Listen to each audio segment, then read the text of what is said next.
2 days before Christmas. I got up early and went straight to the farmer's market, filling a big woven basket with the freshest produce I could find. When I got back, I started cooking Samantha's favorites: lemon herb roasted chicken and creamy mashed potatoes. The whole house was filled with the rich, warm aroma of roasting garlic and thyme. My heart swelled with anticipation.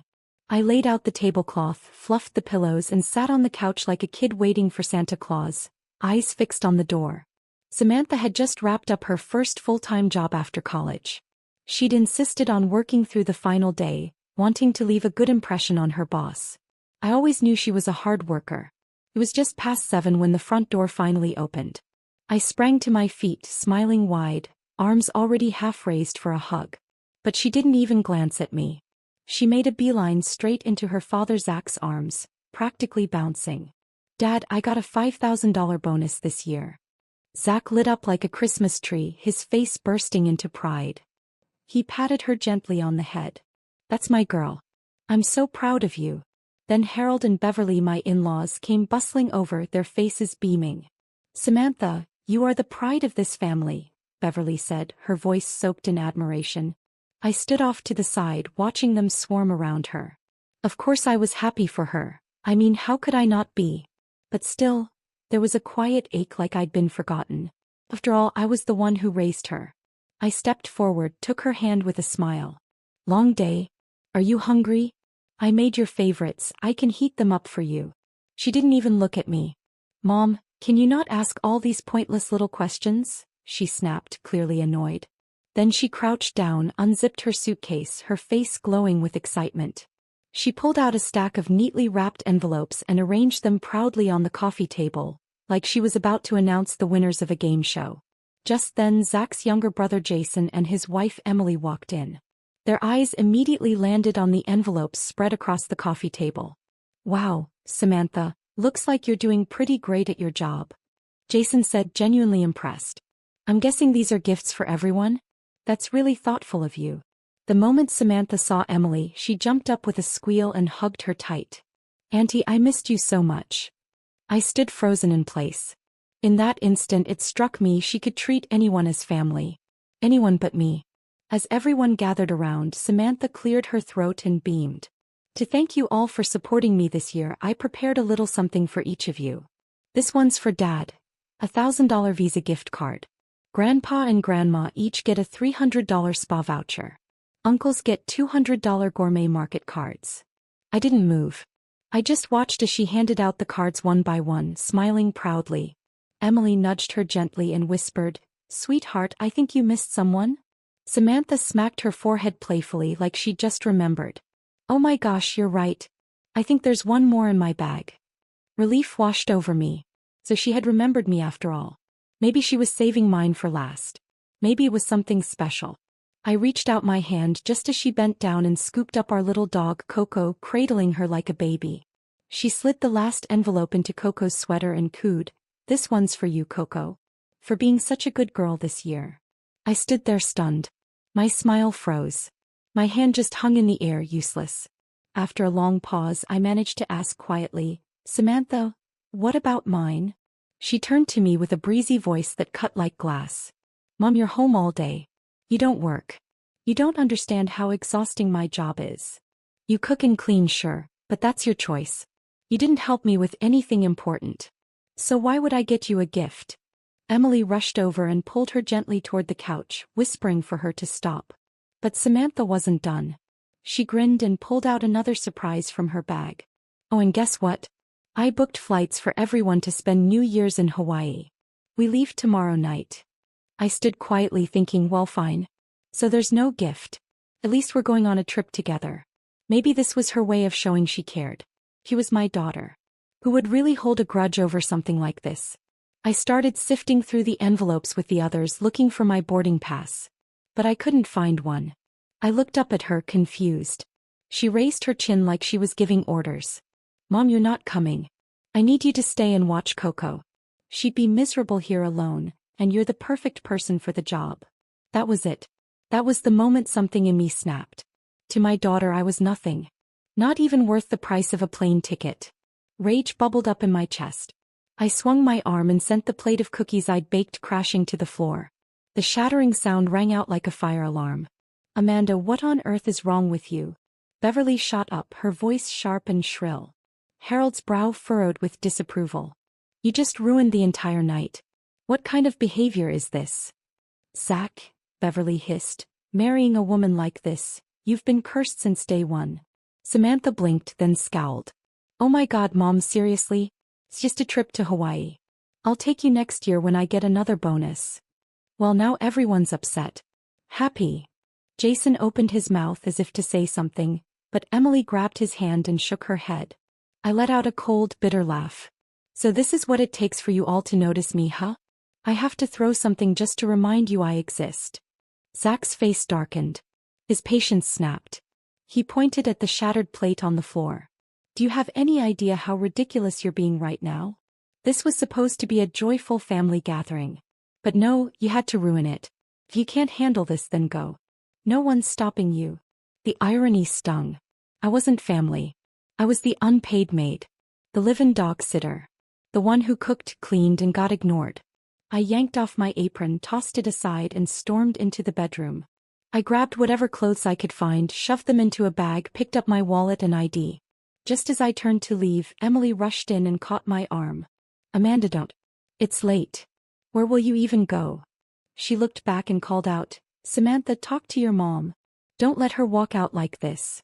Samantha didn't even sit up. She lounged back against the couch, eyes half-lidded, lips curled in disdain. Let her go. What's she gonna do, run back to her mommy's house? She throws tantrums all the time. She'll be back tomorrow like she always is. I stood there stunned. 20+ years of love and sacrifice boiled down to this? If my mother ever heard how I was spoken to tonight, it would break her heart. I shook off Emily's hand without a word and walked straight out the door. Once I got to the sidewalk, I pulled out my phone and called my mom. Mom, I said, my voice steady but hollow, I'm not coming home for the holidays. I need some time away. Maybe I'll take a little trip. She paused for a few seconds, then replied gently, That sounds like a good idea, honey. A change of scenery might do you some good. Just be safe, okay? Then after a moment she added, Remember I told you I was thinking of selling the old house? Well, it's done. The sale went through and the money's in. I'll send some your way. She could hear something was off, but she didn't ask. He never pushed. She just supported me quietly and completely. I said softly, Mom, I'm okay. I don't need anything right now, but thank you. If I ever do, I'll ask. I mean it. Thank you for always being there. She agreed with a nod I could almost hear through the phone. But 10 minutes later I got a notification. She'd transferred $20,000 into my account. The note read, To my dearest daughter, go have the time of your life. That's the thing about having a mother who has your back. It gives you the courage to walk away from anything that doesn't honor you. That night I checked into a boutique hotel downtown. For the first time in a long, long while I lay in a bed that was truly mine, and closed my eyes in peace. Early the next morning, just as I settled by the hotel window with a cup of coffee, my phone rang. It was Zach. I hesitated, then picked up. His voice was low but brimming with irritation. Amanda, how long are you planning to keep this up? Come home. Now. I went by your mom's place. She said you never showed up. I don't care where you are. Just get back here. I didn't say a word. I simply ended the call. Who did he think I was? The housemaid? Some on-call servant he could summon with a snap of his fingers? The nerve of that man, to bark orders like he still had any claim over me. Moments later my phone buzzed again, this time with a flood of texts from Samantha. Mom, seriously? Aren't you too old to be acting like this? Going missing in action just to get attention? How immature can you be? We're flying to Hawaii tonight. If you don't come back, who's going to watch Coco? If anything happens to her, I'll never forgive you. I stared at her messages, lips curling into a bitter smile. This was my daughter, the one I raised with my own 2 hands, speaking to me like this. I once held her like a treasure. Now she saw me as nothing but a burden. Utility. Tears welled up again, but this time I let them fall. And I swore it would be the last time. I remembered when she was little, so sweet and full of love. She used to wrap her tiny arms around my neck and whisper, Mom, you're the best mommy in the whole wide world. When I grow up, I'm going to buy you the prettiest dress. I can still picture her cuddled in my lap, all softness and smiles. But after elementary school, her focus slipped. Her grades dropped. Zach said she needed more attention at home and pushed me to quit my job. Without a second thought, I resigned. I became a full-time mom, putting everything else aside for her. But the older she got, the colder she became. I still remember the day she stormed into the house, fuming. "Stop coming to parent-teacher conferences. Everyone knows you're a housewife. It's embarrassing. You can't help me with calculus or else. What's the point of you sitting around all day? You don't bring in money and you still argue with Dad?" Over and over I told myself, she's still young. One day she'll understand. I waited through high school. Through college. I thought that once she entered the real world, she'd see what it all meant.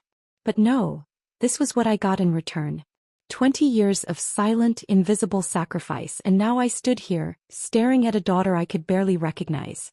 That New Year's Eve morning, she sent a final string of messages. "Nice going.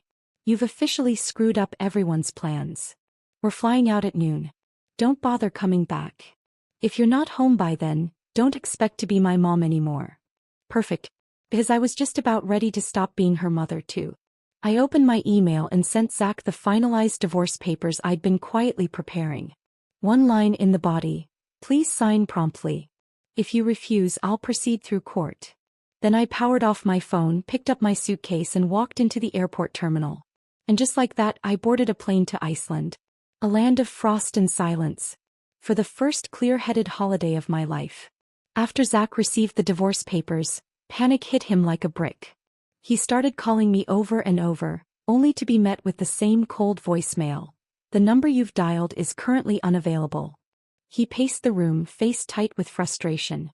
Samantha, on the other hand, remained smug and composed. She patted his shoulder like she had it all figured out. "Dad, don't worry about it. This is just her way of trying to get us to cave. Classic manipulation. She's a housewife who hasn't left the house in years. You think she's really going through with a divorce? Let's not give in. Let her sit in it a while. This'll teach her a lesson, show her who's really in charge around here." Zach's parents nodded in agreement from across the room. "She's gotten too used to being pampered," Beverly muttered. "Divorce? Please. What kind of life does she think she'll have without you?" Harold added with a scoff. And with that, the whole family cheerfully wheeled their suitcases into the airport, ready to kick off their vacation like nothing had happened. That evening, Samantha posted a photo from their hotel restaurant on social media. Glasses of champagne raised, bright smiles, all basking in the glow of what looked like a perfect family holiday. I glanced at the image, then calmly powered off my phone. Meanwhile, I was sitting with a group of new friends, bundled in thick coats around a crackling fire pit. Snowflakes drifted down around us, and above, the northern lights danced across the Icelandic sky. We clinked beer bottles and laughed, no obligations, no roles to perform, just freedom. The kind I hadn't tasted in 20 years. I let out a quiet laugh and whispered to myself, "Being young is nice. But being free, that's better." I snapped a few photos of the aurora and posted them on Instagram with a simple caption. "Feels like a dream. You only get one life.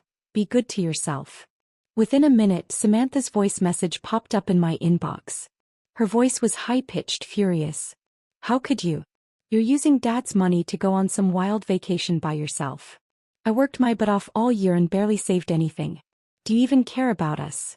You're so selfish." I didn't listen to the rest. I just swiped it away. She was right about one thing though.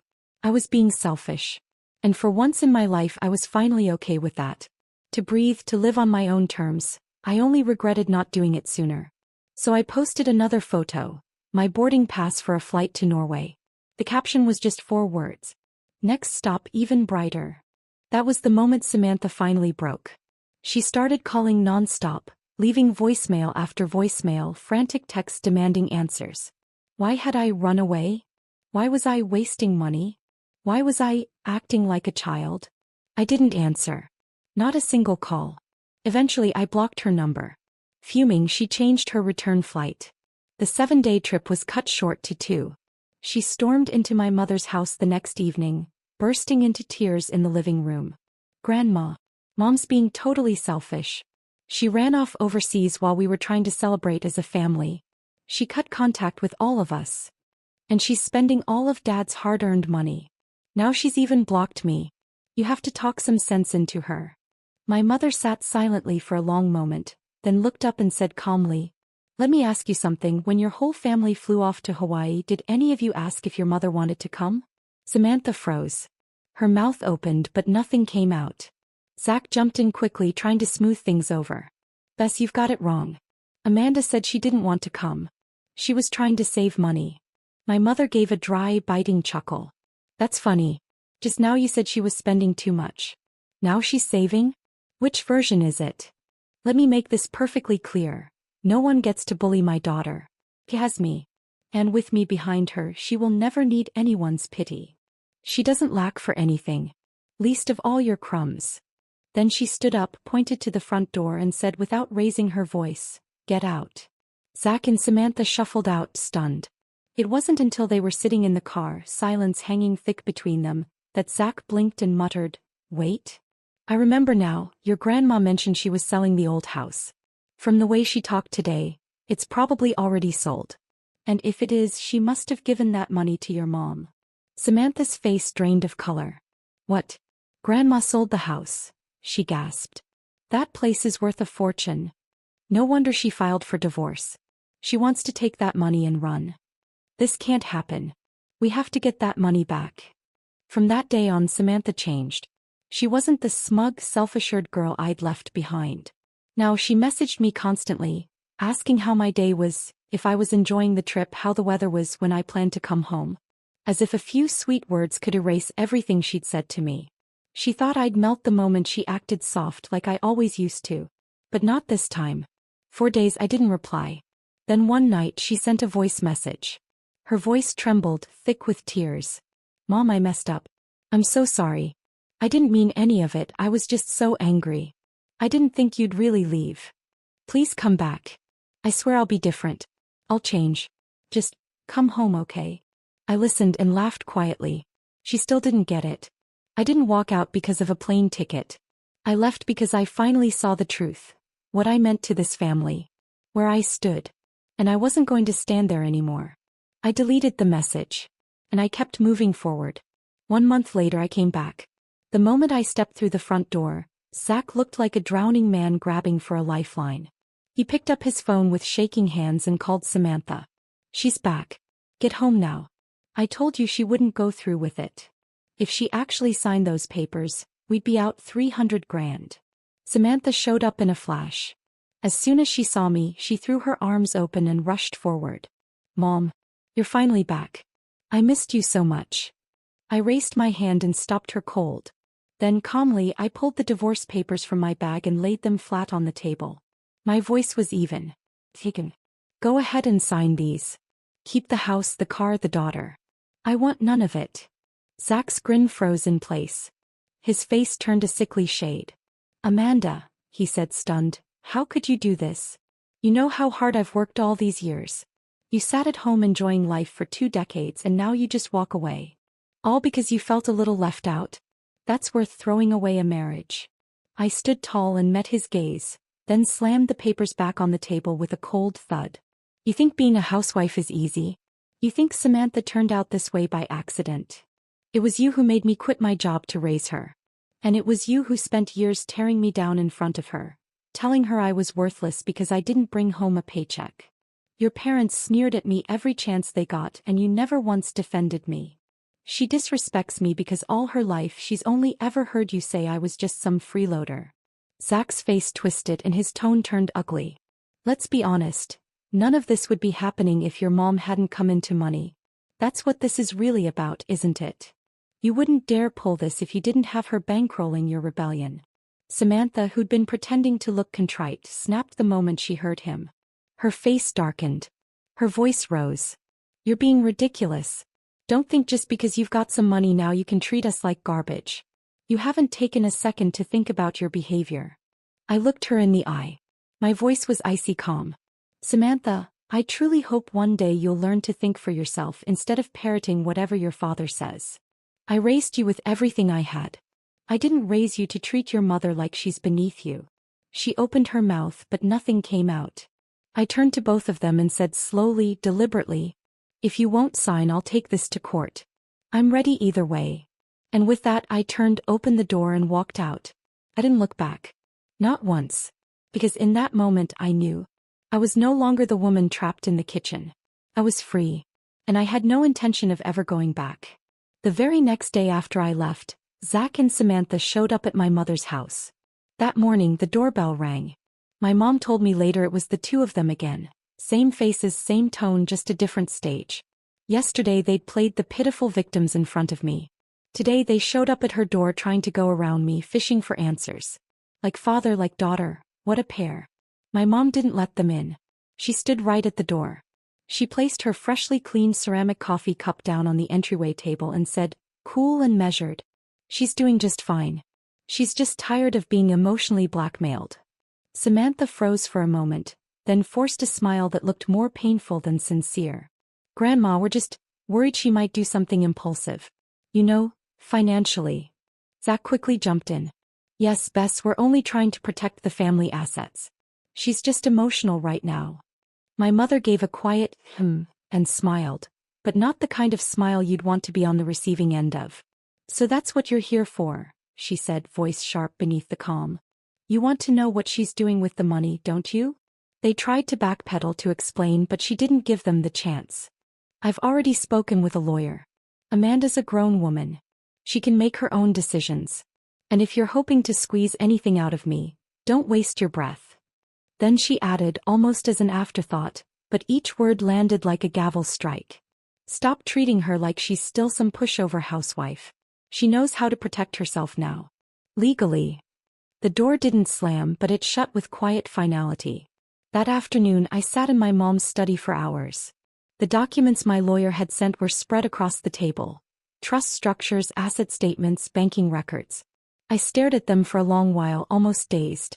For the first time in my life, the papers in front of me weren't handed to me by someone else with a sticky note saying, "Sign here." They were mine. And the decisions were mine to make. My mom stood by the bookshelf holding a cup of red tea. Her voice was steady. "This money," she said, "was something I always meant to give you later. For your future, to make sure you'd be secure." She paused, then looked straight at me, those gentle eyes now lined with age but sharper than ever. "But it turns out you need it now." She came over, sat beside me and placed her hand gently over mine. "Amanda, your father and we woke up too late. By the time we realized we had to protect ourselves, we didn't have much left. But you, sweetheart, you still have choices." My throat tightened. My eyes stayed dry, but only because the ache was buried too deep. I picked up the pen. And for the first time I wasn't signing an insurance policy for Zach. Not a loan guarantee. Not a joint purchase agreement. I signed my own name, sole owner of the trust.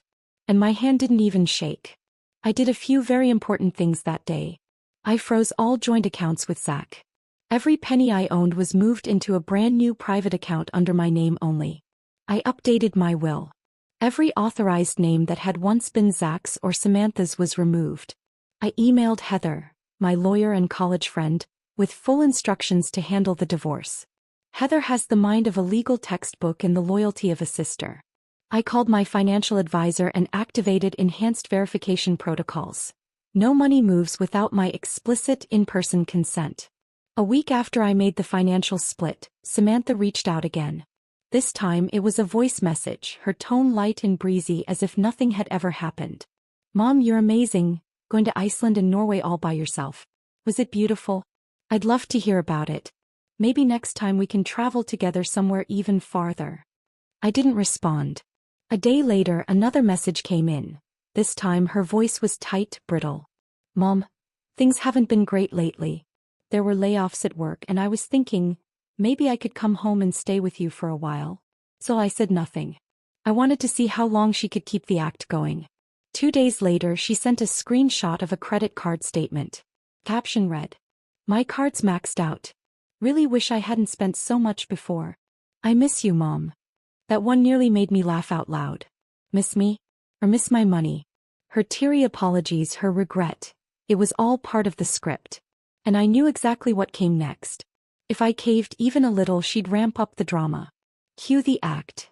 The prodigal daughter begs for forgiveness. I ignored her again. But this time I quietly installed call recording and screen mirroring software on my phone. Because when the apology phase ends, the manipulation phase begins. And I was done being caught off guard. On the fifth day, just as I expected, she called. The moment I picked up, her voice was already quivering with tears. Mom, I really can't do this anymore. I fell downstairs today just outside my building. No one helped me. I was lying there alone, and all I wanted was to call you. I didn't say anything. Just silence. She waited a beat, then shifted gears, her tone tightening. Did you change your bank password recently? I tried to check your utility bill yesterday and I couldn't log in. I smirked quietly, though my voice remained calm. I've upgraded my account security. The bank recommended it, said identity theft is on the rise. Her voice sharpened immediately. Mom, I'm not some stranger. I'm your daughter. Are you seriously protecting your account from me? I didn't argue. I stayed steady. If you really want to help, send that paperwork I asked for last month. But don't touch my bank account again. She went quiet. Just for a few seconds. Then let out a bitter laugh. Fine. So I really am an outsider now, huh? No, I replied evenly. You made yourself one the day you started treating me like an ATM. There was a loud thud. She'd slammed her phone against something. Then, as if the dam finally burst, she snapped. You think you're so above it all, don't you? That trust fund isn't just yours. You lived off Dad's money your whole life and now you want to keep everything for yourself? Just because you got a divorce. There was the truth. She wasn't looking for forgiveness. She was looking for a balance sheet. For inheritance. For control. I tapped my screen to activate the recording overlay. My tone stayed measured, every word intentional. Samantha, you're aware this call is being recorded, right? I'll be forwarding it to my legal team as supporting evidence in my petition for a no-contact order. Silence. Then I heard it. Her composure crumbled. She started sobbing. Full body guttural crying. I can't do this anymore. How can you be this heartless? Don't you remember that night I had a fever and you didn't sleep sitting by my bed the whole time? Doesn't any of that mean something to you? I took a breath. A deep, steadying breath. I remember, I said softly. I remember how I didn't drink a drop of water that night, scared you'd wake up and not see me there. I remember when you were 6 and you said you'd buy me a house when you grew up. When you were 10, you promised to take me to Hawaii. But I also remember how you told me I was embarrassing for being a stay-at-home mom. You asked me not to show up at your parent-teacher conferences. You told me I was useless, that I couldn't help with your homework, that I didn't earn money and didn't deserve respect. She shrieked through the line. So you're cutting me off over that? You'd throw away everything for this? My voice dropped to a whisper, cold, clear. No. I'm cutting you off because you're using the love I gave you as leverage. Because you think affection is a bargaining chip. I can forgive immaturity, Samantha. But I will not be emotionally extorted. Then I ended the call. I opened her contact profile. Blocked her on every platform. Set her profile so she could never add me again. And I didn't leave so much as a goodbye. That evening I opened the fridge and saw the pickled cucumbers I'd made the day before. I'd made them with her in mind, just in case she showed up at my door apologetic one last time. Now I took the jar, walked it to the trash can and dropped it in. I wasn't saving anything anymore. Not even the hope that she might come back. Amanda, your husband made his move. I had just poured my morning coffee when Heather, my attorney, said it over the phone. Zach filed a petition. He's trying to claim part of your trust fund. She paused, then added, he's arguing that the money your mother gave you was transferred during the marriage, so it should be considered marital property. I let out a quiet laugh. Of course he did. And of course he'd stoop that low. But here's the truth. My mother's money was transferred to me after I moved out. After I officially separated from Zach. She didn't give it to me as a wedding gift. It wasn't some long-term joint investment. She sent it 2 months ago when she saw me at my lowest. She didn't even explain, just sent the funds with a note in the transfer description. For my daughter's life, her own life. It was clean, timed, documented. And now Zach wanted to twist that timeline. Try to paint it as joint property simply because we weren't legally divorced yet. I didn't say anything.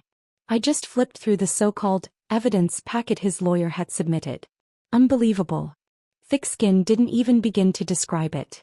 His claim stated, while the funds originated from the petitioner's mother-in-law, the transfer occurred during the legal marriage. As such, both parties had theoretical access and shared entitlement. Then, in a final flourish of audacity, he added, I have no objection to these funds being used to support the family and our daughter's future needs.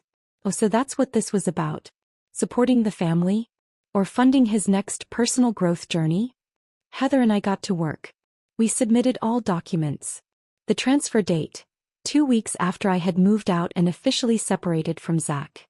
The receiving account, newly created under my name only. Zach had no access, no prior knowledge. Most importantly, the text my mother sent me the day she wired the funds, still saved on my phone. It read, Don't give him a single cent. This is the first time in your life you get to spend money on yourself. This wasn't a financial dispute. This was Zach finally showing his cards, not afraid of the divorce but terrified of losing control over me and the money. On the day of the hearing, he showed up in the same gray suit he'd worn at least a dozen times during our marriage. Back then he wore it to marry me. Now he wore it to try and walk away with whatever he could grab. He stood trying to sound reasonable. I just want clarity on marital assets. We both have a responsibility to our daughter. Heather stood and opened her file. Her voice was cool, steady. First, these funds were a personal gift from Amanda Mitchell's mother, designated solely for her use. Second, the transfer occurred after legal separation. Zach Mitchell had no involvement in the management of those funds. Third, Zach Mitchell has engaged in multiple acts of financial misconduct, including unapproved loans and fund transfers, compromising marital financial trust. We have documentation to support this. She slid the evidence across the table. Screenshots of the wire transfer, the transaction note, the original text from my mother, and, best of all, a copy of the loan documents Zach had once asked me to just sign real quick, back when he thought I didn't read fine print. I heard Zach exhale sharply across the table. He hadn't expected this. He hadn't expected me to keep receipts. He never thought the little papers he once slipped under my nose would show up in court as Exhibit A in the case against him. The judge, a sharp-eyed woman in her 40s, wasn't amused. After flipping through everything, she looked up and delivered her ruling in one concise line. It is evident that these funds were a post-separation personal gift from Amanda Mitchell's mother. Mr. Mitchell has no legal claim to them. You hear that? She said it with professional grace, but the message was crystal clear. Zach, keep your hands off my money. Outside the courthouse, Heather handed me a coffee as we stood on the stone steps, watching Zach talk with his flustered attorney. She smiled. You know what he's really afraid of? I sipped. Enlighten me. He's not afraid of being broke. He's afraid you're not. He's afraid that you can spend money now without asking his permission. I laughed quietly. No, I said. What scares him most isn't the divorce. It's the fact that I left, and I'm doing better without him. I glanced down at the court document in my hand. Across the top it read, Divorce petition, officially filed. And those words, those 5 plain printed words, felt more comforting than any vow he ever made. The day I walked out of that courtroom, I didn't go home. Instead, I stopped by the town library and filled out a volunteer application. It had always been my dream job, helping people find what they need, recommending books, solving problems that lived on single sheets of paper. Back then Zach had laughed. What's that gonna pay you? Better off staying home with Samantha. So I let the dream go. But now I live for no one but myself. And I figured, it's time to try the life I once imagined. 3 days later, I was sitting at the volunteer desk by the library's front window, greeting my first visitor, an older woman asking how to print her Social Security application. I walked her through the steps, helped her navigate the government site, showed her how to flag scam numbers, printed her medication interactions list. As she was leaving, she squeezed my hand and said, You're more patient than my own daughter. I smiled. I didn't say anything. I'd heard those words before. Only back then they never counted, because no one in my family ever believed them. But this time was different. This time I earned them on my own terms. On my walk home, I stopped at the bench near the little park on Main Street. An older woman passed by with her walker. She looked at me, then at the lunch container in my hands. Eating alone? I nodded. She nodded back. Me too. Divorced at 60. Lived alone and dinnered alone for 20 years, and the meals just kept getting better. I couldn't help but laugh. Weren't you scared back then? She looked me straight in the eye, her grin etched with steel. Of course I was. But being scared is still better than living with a man who sees you as the help. I didn't know her name. She didn't know my story. But for a while we sat there, two old iron scraps slowly warmed by the same sun. That night I got an email from Zach. One line. Samantha's falling apart. She says your divorce is ruining her emotionally. I didn't reply. Didn't open the attachments. I already knew what he was doing, trying to guilt me back into submission. But I'd learned something. Not every child deserves forgiveness. The day Zach vanished from social media, I knew he'd finally accepted defeat. But what he didn't expect was how many other defeats were still waiting for him. Without his curated image, the polite nods at church stopped. People who once smiled now turned away. Social warmth? Paper thin. One gust and it all blows apart. Then his health began to catch up with him. Back pain he'd ignored for years got worse. There was no one around to remind him to eat better or take his meds. Eventually he was quietly removed from the company board. They cited personal credit concerns. It turns out all those years of using me as a guarantor, mixing personal and business accounts, that only flew when he wore the badge of stable home, supportive wife. Now even the courts didn't buy it. Why would the board?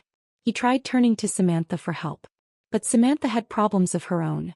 After losing her job, she launched a women's empowerment coaching service, teaching others how to live with confidence and independence. The irony? She'd never figured it out for herself. Her ex got engaged a week after she quit. She broke down, recording a tearful video and posting it online. But her sob story wasn't about love lost.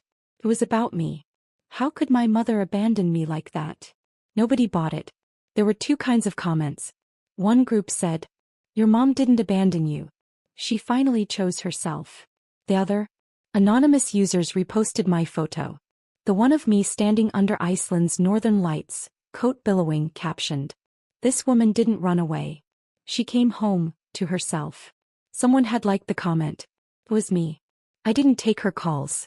Didn't open Zach's new emails. They no longer deserved my time. The only thing tying them together now? A joint legal invoice.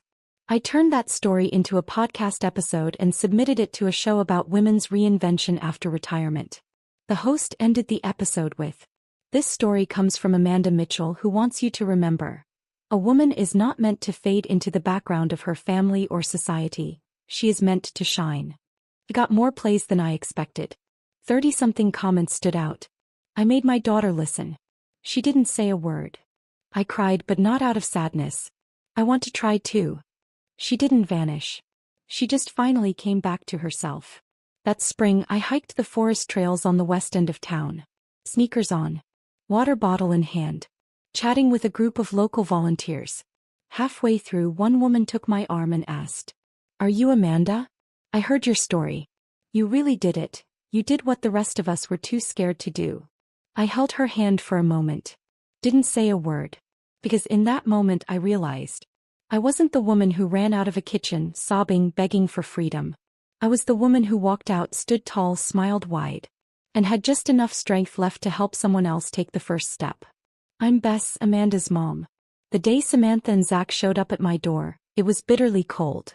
I stood just inside the threshold, watching them with their overly polite smiles and eyes that kept darting, always toward the same corner of my living room. They didn't ask to come in and I didn't invite them. I wasn't interested in hearing another rehearsed speech about concern or family unity. What I did notice was how their gaze kept flicking toward that old filing cabinet in the corner, the one that held decades of Amanda's household records, receipts, and documents. They weren't here to check on anyone's well-being. They were here to check the math. And I saw right through them. I've never been a fool. I remember the first time Amanda brought Zach home. They were newly engaged, still caught in that soft blur of early commitment. The two of them sat on the little balcony just off the kitchen, and I brought out a cake I'd baked that morning. Amanda's eyes sparkled as she said, "Zach's so grounded, responsible, family-oriented." But I saw something different. Zach smiled plenty at Amanda. Not so much at me. He was pleasant, sure, but distant, polished, not sincere. During dinner he spoke about his goals, his ambitions, the long hours he worked. But never once did he mention responsibility. Not once did he speak of what he'd give to Amanda, only what she understood about him. Amanda's easygoing, he said. She gets me. He meant it as praise. But I heard the subtext loud and clear. She's easy to manage. He was attentive to her, almost performatively so. To me. Not a single complete thank you. When dinner was over and I began clearing plates, he didn't even glance in my direction. That was the moment I knew. This man might like my daughter, maybe even enjoy her company. But he didn't respect her. And he sure as hell didn't respect her family. So I said nothing. Because it wasn't my place to choose for her. My role wasn't to block her path, it was to make sure she always had a way back. A soft place to land if the road she chose ever turned rough. And that's what I've done all these years. I watched her, quiet, patient, pushing through. I watched her swallow every disappointment, every indignity, every heavy silence at dinner when her opinion wasn't asked or her effort wasn't acknowledged. I watched her live the version of marriage I knew all too well. And now, all these years later, I see the same shadows in her posture that I once carried in mine. But this time the story will end differently. Because this time, I'm not just the woman in the background making tea and smoothing linens. I'm the one standing in the doorway, keeping out the people who never saw her as more than an extension of what they could take. The year Amanda got married, I gifted her the wedding dress and jewelry myself. She stood there in her veil, crying like a little girl, clutching my hand and saying, "Mom, I'm going to have a good life." I cried too, but not because she was leaving. I cried because deep down I already heard a voice whispering inside me. She's going to suffer. Sooner or later. After she moved in with Zach, I offered to come by every now and then to help with the baby and meals. She had just given birth to Samantha. She was exhausted, barely able to finish a sentence without nodding off. Zach was polite to me on the surface, but his politeness always carried a certain edge, like I was a guest overstaying my welcome. I remember once at dinner I casually mentioned, "Samantha's cough might ease if you apply a warm compress at night." Zach, without even looking up, replied flatly, "That's an old issue. She always gets over it. No need to fuss." Another time, Amanda told me she was thinking of picking up some part-time work. Before she could finish, Zach cut in, "Your body isn't what it used to be. Wouldn't it be better to just rest at home?" And then there was the day he joked, over dinner, "Isn't it kind of natural for Bess to help out with the baby? It's not like she's working." He laughed as if it were nothing. But in my ears it landed like lead. I said nothing. Because I knew exactly what I was looking at. Not a man being careless with his words. But a man skilled in control. One moment I'll never forget. I was in the kitchen washing dishes. Samantha came running in crying for chocolate. I told her gently, "You can have some after dinner." She yelled back, "Why should I listen to you? Dad says you're just the maid." Amanda heard. I saw her expression freeze. But all she did was walk over and whisper, "Mom, I'm sorry. I'll talk to her." She didn't mean it. And that was what broke my heart. Not the child's words. But the way my daughter had been trained to apologize for everyone but herself. How she'd learned to carry the weight of others' behavior as if it were her own. She never raised her voice at Zach. Never clashed with his parents. She swallowed her hurt, smiled through the pain, and treated injustice like it was just part of the marriage contract. Zach never did dishes. Never changed a diaper. On the rare occasions he picked up a broom, he was hailed as the perfect husband. Amanda, meanwhile, became the unpaid labor of the household. No vacation days, no compensation, no recognition. One night I got up for a glass of water and overheard them through the cracked bedroom door. Zach was yelling, "God, can you not emotionally blackmail me for once? Just because your mom's here, you think you can act out." I stood there, hand shaking. My daughter had become his punching bag, and she didn't even have the right to protest. I stayed up all night in the living room, afraid that in the morning she'd put on her smile again like nothing had happened. Some nights when I couldn't sleep in the guest room, I'd take out my journal and write. The very first page said, "My daughter has forgotten that she deserves to be loved too." I kept writing day after day. Not to build a case. Not to start a war. But to remind myself, one day she will wake up. And when she does, I need to be the one to tell her, "You're not crazy. You're not selfish. You're just finally, blessedly awake." That day when Amanda called me, her voice wasn't like usual. She didn't cry. She didn't complain. She just said softly, "Mom, I'm not coming home for Christmas. I'm going on a trip." I was quiet for a moment, then replied, "That sounds nice. A trip could be good." Then I hung up. That night, I sat alone in the living room, my fingers wrapped around the old teacup I'd used for over a decade. But my hands were cold, like I was holding a stone. I knew what she meant by trip. It wasn't vacation. It was escape. I've seen Zach and Samantha's true colors for years. That call from Amanda wasn't a request. It was a release. It was her finally giving herself permission to let go. I stayed up the whole night and pulled out the black leather ledger tucked beneath my bed. It held records of the money I'd quietly kept after selling our old family home. I told myself it was for emergencies for my old age. But now I realized, it had been sitting there for no reason. Amanda didn't need it to survive. She needed it to leave. It wasn't about ability. She could make her own money. What she needed was a launching pad. Something that was hers. Completely hers. The next morning I went to the bank. The clerk asked, "Would you like to include a note with the transfer?" I said, "Yes." "Right, for my daughter's own life. Non-refundable." That was the moment I understood. What I'd been waiting for all these years wasn't for Amanda to change. It was for me to stop pretending I didn't see what was happening. To stop playing the quiet, stay out of it mother. That night I wrote another page in my journal. She said she wouldn't be home. But I know she's finally starting to walk her own road. It won't be easy. But at least it'll be hers. I clicked the pen closed and turned off the light. It was dark outside, but I felt calm. As I knew. I'd just given her the safety net she'd never asked for but always deserved. 3 days after Amanda left the country, Zach and Samantha showed up at my door again. It had just rained. The air still carried that rich, damp scent of soil. They stood there with smiles too wide to be real. "Grandma, we just wanted to check in on you," Samantha chirped, pulling out a box of perfectly packaged cinnamon rolls. "Your favorite." I didn't take them. I simply stepped aside to let them in. Not because I'd softened, but because I wanted to hear exactly what game they were playing. And right on cue, once the box was set down, Zach spoke first. "Bess, we heard Amanda's doing well. Off traveling, huh?" Samantha added quickly, "Yeah, she posted that Aurora photo. Stunning. Even my friends were jealous." I said nothing. Just poured each of them a glass of water. I watched them exchange looks like they were trying to decide who'd say it. Finally, Zach cleared his throat and said the words that had been sitting on his tongue the whole time. "Bess, we heard you sold your house recently, and, well, Amanda received the funds." I set my cup down and looked him in the eye. "Who told you that?" Zach gave a sheepish chuckle. "Oh, nothing serious. Just something we heard. We just thought maybe Amanda's under a lot of pressure managing it alone, so we wondered if..." "If what?" I cut in. "If maybe," Samantha said, leaning in with a smirk, "we could help manage it. We're younger. We understand investments better. We could really help her stretch it." I smiled. But it wasn't warm. It was thin. Like the first skim of ice over a winter pond, clear, delicate, and sharp enough to cut. "You both know I gave her that money, right?" I said slowly. They glanced at each other, suddenly unsure. "You think I'm some daft old lady who hands out cash whenever someone cries, nods whenever someone smiles? My daughter earned that money the hard way by surviving you.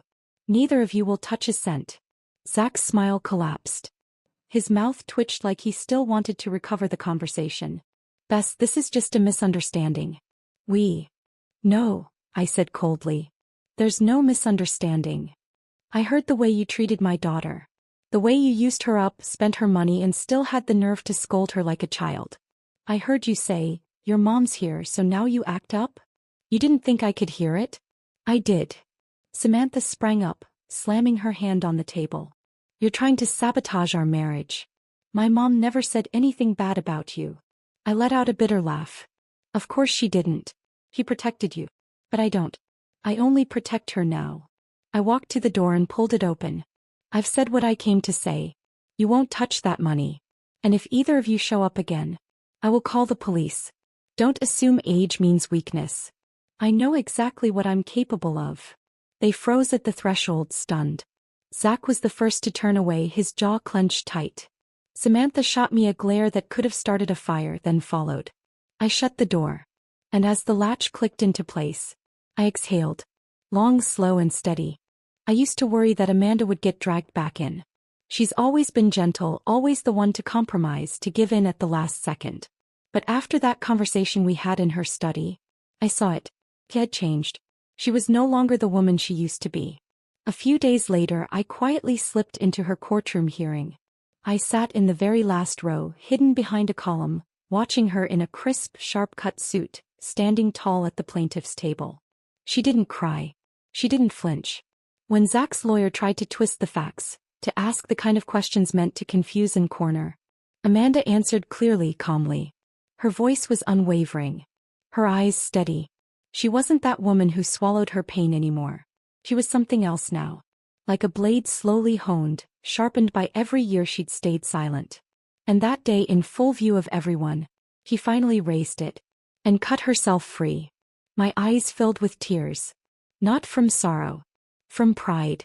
After the hearing, I sat outside on a cold metal bench for 30 minutes, letting the wind whip against my face. I realized I hadn't been waiting for her to win the case. I'd been waiting for her to win on her own. Without apologizing. Without shrinking. That night she sent me a voice message. There was wind in the background as she said softly, "Mom, don't worry about me. I'm really okay now." I stared at that message for a long time. Smiled through the sting in my chest. The next morning I walked to the senior center in town. It was a place I'd passed 100 times but never entered. I'd always told myself I had to stay home, just in case Amanda needed me. But now I knew she didn't need a mother waiting in the wings. She had become her own safety net. It was time I gave myself a life, too. I signed up for a pottery class and a community memoir reading group. On the first day, the teacher asked each of us to write a line that defined us. I wrote, "The proudest decision of my life wasn't giving her life. It was standing behind her." After class, an older woman came up to me, gently touched my arm. "That line," she said, "who was it for?" "My daughter," I answered. She nodded. "She must be remarkable." I smiled. "She is. She really is." That night I slept peacefully. No waking up in the middle of the night. No dreams of all those dinners I sat through, choking down silence and anger. Amanda doesn't need me to step in anymore. And I'm finally learning to step out.